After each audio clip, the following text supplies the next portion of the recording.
विश्व भर में लोगों से कहना चाहता हूं, कम make in India.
Green diamond उपहार में दिया है।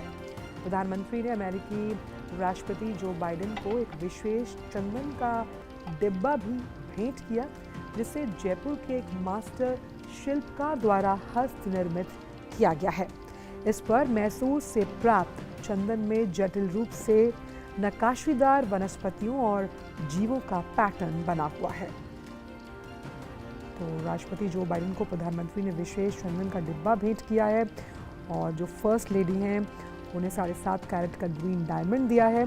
और ये जो विशेष मुलाकात रही फर्स्ट लेडी और अमेरिकी राष्ट्रपति के साथ, आप देख सकते हैं बेहद खास रही, अनौपचारिक सी मुलाकात है ये। और एक नए आयाम की तरफ बढ़ते हुए दोनों देशों के रिश्ते, जब हम 21वीं सदी में भारत के युग का जिक्र करते हैं, हम भारतीय ताकत की बात करते हैं, ग्लोबल साउथ की मुखर आवाज़ की बात करते हैं, तो भारत अपनी बात मुखरता से रखता हुआ और अमेरिका के साथ रिश्तों को एक नई परिभाषा देता हुआ।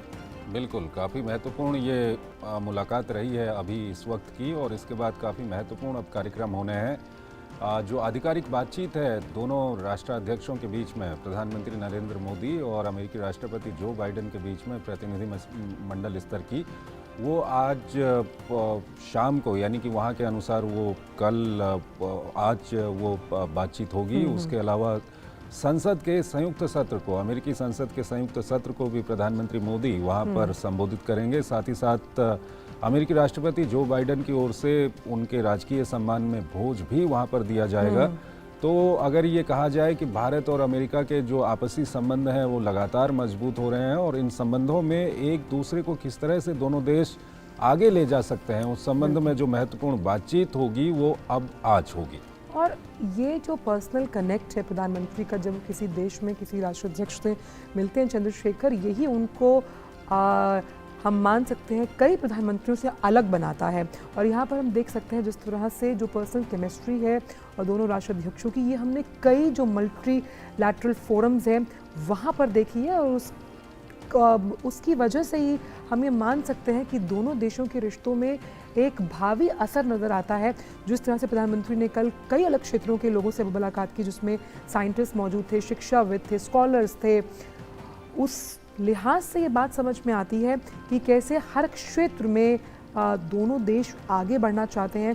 जिस तरह से जो टेस्ला और ट्विटर के संस्थापक एलन मस्क ने भी साफ तौर पर कहा, आधे घंटे की मुलाकात के बाद उन्होंने कहा कि वो मैं भारत में निवेश करने के लिए इच्छुक हूँ। और प्रधानमंत्री को जिस तरह से भारत की परवाह, इसलिए ये भी प्रधानमंत्री के लिए लगातार कहा जाता है कि रीत जहाँ की प्रीत सदा, मैं गीत वहाँ का गाता हूँ, भारत का रहने वाला हूँ, भारत की बात सुनाता हूँ। और भारत की बात सुनाने से अब पूरा विश्व भारत की बात सुन भी रहा है। इसलिए योग डिप्लोमेसी के जरिए जिस तरह से नया कीर्तिमान कल स्थापित किया गया, और अब जिस सॉफ्ट अलायंस, जिस सॉफ्ट पावर का जिक्र लगातार जोशी हम करते रहे हैं, G20 की बैठकों में हम देख रहे हैं, वो इन दोनों देशों के रिश्तों को बहुत एक अलग स्तर पर ले जाने की उम्मीद रखता है।